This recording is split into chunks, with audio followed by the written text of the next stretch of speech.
It's old Uncle Larry. Just checking in with you on a Marshall Sundae. Plexi Sundae. How's everybody doing? I got my Lane Motor Museum cup.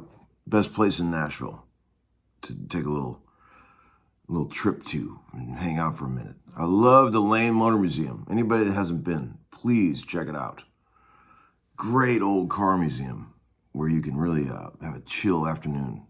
It's really great. Yeah, Marshall Sundae. I'm going to show you in a minute. I got an old Plexi back there. We're going to talk about Marshalls today. On a Sunday. Hope everybody's great. Homeskoolin episode number 283. Posting a lot lately. A lot of videos lately for you guys to, for you homeschooling guys to catch up on. Somebody said in the comment, they said, what's your favorite homeschooling episode of all time? I don't have a favorite. Like if you're going to play one, I think they said something like, if you're going to play one for somebody, I don't know what I'd play. Every once in a while, I like one of the riffs. I usually hate everything I play, but every once in a while, I'll play something that I don't hate. There was a thing I did a while back on the double neck that I didn't hate. It was like that little thing I came up with on the top neck, the double neck. I thought that was good, but I hate everything else. That's how I've always been. I think that's what always drove me to be better. I think I just hate everything I play. But I think that's pretty common amongst people that do stuff, religiously. Had a fun day yesterday, and today I'm going back today working with some old friends I haven't seen in a long time. Jeff Steele, legendary songwriter, and Scott Baggett, the bag man. Hey, fellas. Man, it was so fun to catch up with those dudes yesterday. We talked as much as we played. And man, Jeff Steele wrote basically every hit song that came out of country music in the 2000s by anybody. Jeff Steele wrote it. Hilarious dude. And Scott Baggett is a total rockologist. I mean, an encyclopedia of rock musicologist knowledge. I asked him what he thought about why everybody hates Foreigner, and he said it not only was it the juvenile lyrics, but they were caught up in what was considered to be corporate rock at the time. The formula rock. See, I do remember that vaguely, reading in magazines. I suppose the birth of AOR, when people calling that sort of music corporate rock, Journey and all that. And, but yeah, it's a lot of that stuff. But, even that formula rock of that time, you think that's formula? What about the shit today? Oh my God. But, time marches on, friends. One guy said, hey, Larry, what the hell was that crazy-ass lick you played at the beginning of this episode, which is, here, let me show you. Oh, there you go. It's just this. I dug this out of the old, I haven't played this in years, and I was just thinking about it. I used to do this all the time. But, you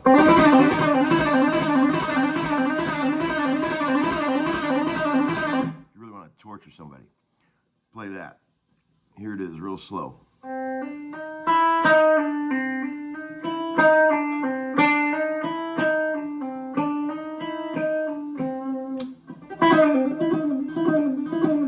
I'm just picking it up, ba-down, ba-down, ba-down.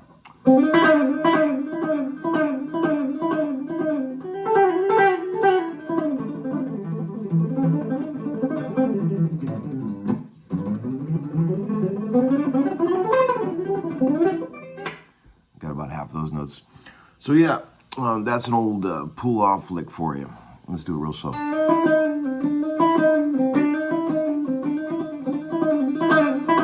You start doing it right, you start going ba-down, ba-down, shuffling. If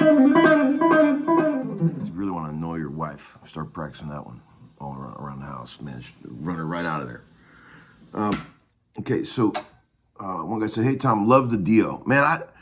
I dig that album, Holy Diver, man. I always thought that was really cool. I play that song for my kids. Don't Talk to Strangers, and they dig that.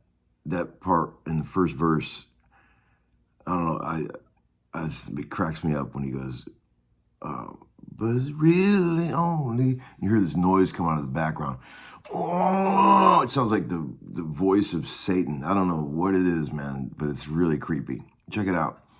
I tried to make a big deal out of it on yesterday's video by switching pickups and everything, but I don't know if you got the point across. Listen to it. So we always laugh at that. The kids, Leo thinks that's really funny, that part. He loves that. You know what else he loves to laugh at? Is the beginning of the song called Lakota on the Joni Mitchell Chalk Mark and a Rainstorm album. Pretty obscure. But there's this Navajo Indian chanting going on, and he thinks that is so damn funny. They both laugh at that. Check that out. We got a fun comment yesterday on the video. I pinned it. The guy said, "Surprised the shit out of me when you jumped in the Lincoln and drove on. Of course you nailed my lick, but you also did an uncanny take on the old Commander." Let's go back again here. I lost it. "You also did an uncanny take on the old Commander, especially on Model A body that looks like a pup. My hair stood up. R.I.P. George." And he said, "I didn't remember that was my YouTube handle, but this is Bill Kirchen here, enjoying your homeschooling mightily. Thank you." I wrote back, "That's a damn good look, Bill. Nice to meet you, buddy." Very cool, man, that he's watching the show. What's up, Bill? How you doing?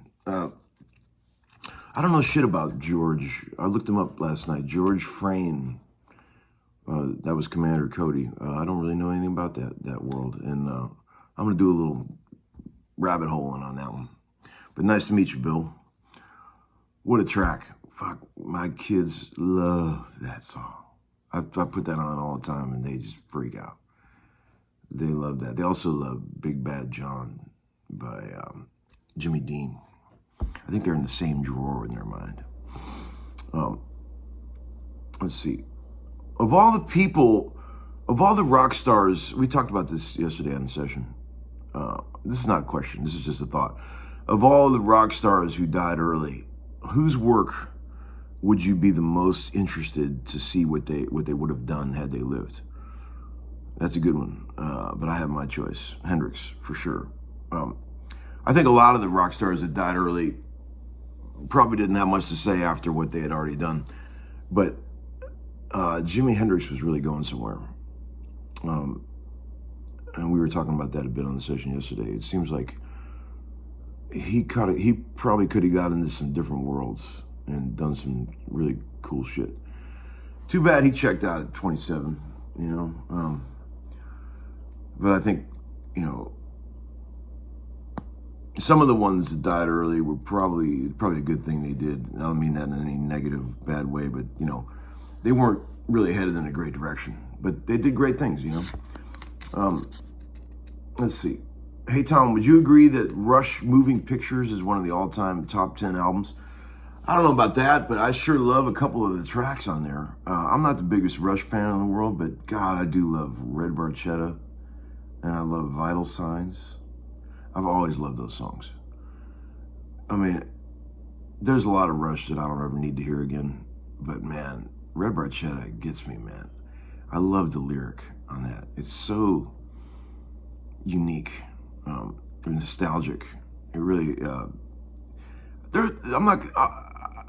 not saying I've done this, but friends of mine have cried at that song. It wasn't really, you know, it wasn't me, but yeah, there's something about when he says, what's that bit? There's a line in one of those verses that really gets my friend, not me. So, oh shit, we got more. Hey, Larry, do you find that most drummers are fascinated with old guitars and guitar players are fascinated with old drums? I have noticed this trend. I have definitely noticed that trend. Guys that are great drummers love old guitars, and guitar players love old drums. There is some kind of weird crossbreed there, and I am so guilty of that. I can't play drums for shit, and I've probably owned a dozen cool old drum kits in my life. I love drums. I'll go to Nelson's drum shop and just buy shit I can't even play. I've got a kit now that is just awesome, man. I have a friend named Greg Morrow, who's an amazing session drummer. And he is like the George Gruen of vintage drums. The guy knows everything.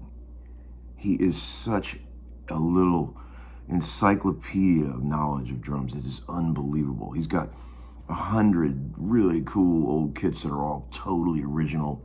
He could look at an old drum kit and he could tell you one screw's changed on it. It's just fascinating. He's like Lynn Krausen at Gruen's with guitars. He can tell you immediately what's changed.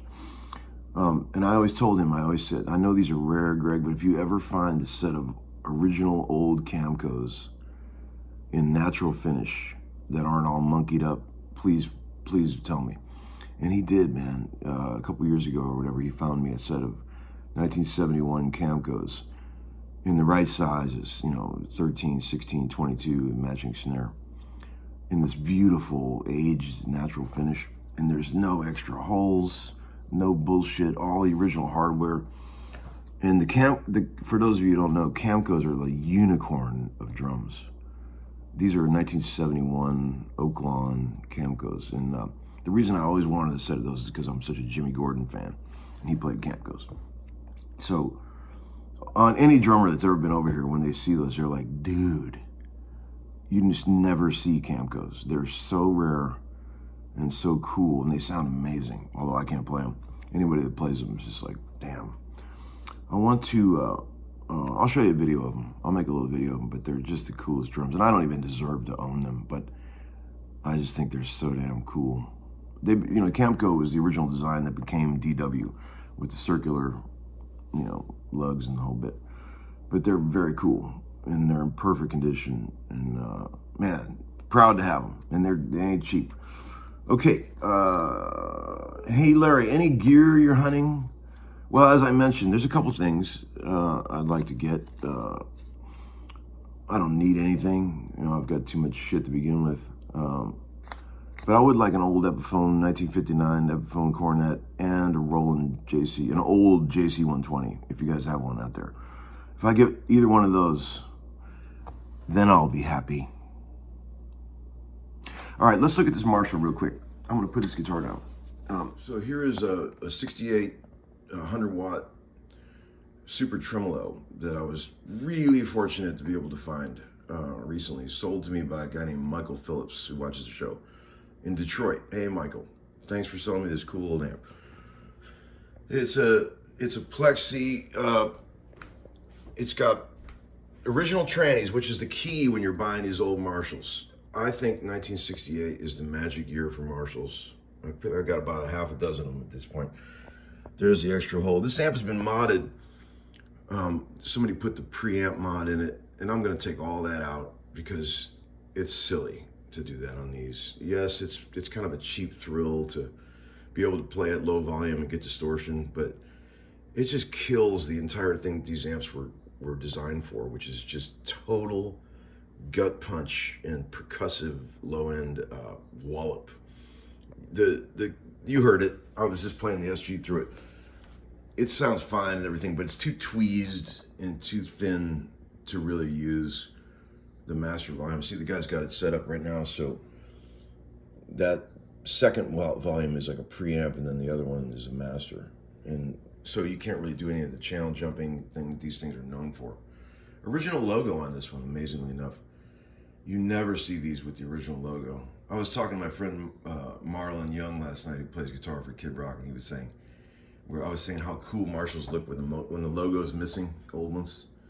I love that look. But this is a great old amp, and these are just impossible to find now. Anyone you do find is all monkeyed up, changed trannies.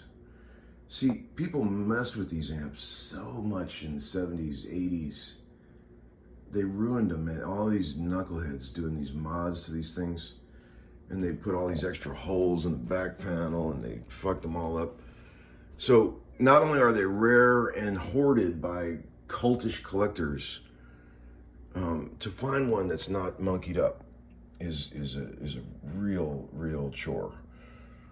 But they're great. I think the greatest amplifiers ever made. I've said that a million times, and I'll say it till I die. They're the best amps you could ever get. And there you go. Hope you enjoy this. And if you're looking for a Marshall, get a 68, a 67 or 60, 68. 69s are okay. 70, 69, they go to the aluminum brushed aluminum panels, and they're good. But right about 73, they lost it. Marshall started doing the printed circuit boards, and they're terrible sounding. So if you want to get an old Marshall, get one like, I say pre-71. 71's like about the last year that I even look at them. And but man, those old ones are fucking great, man. They're just great. All right, kids. Hope you enjoy. Have a great Sunday.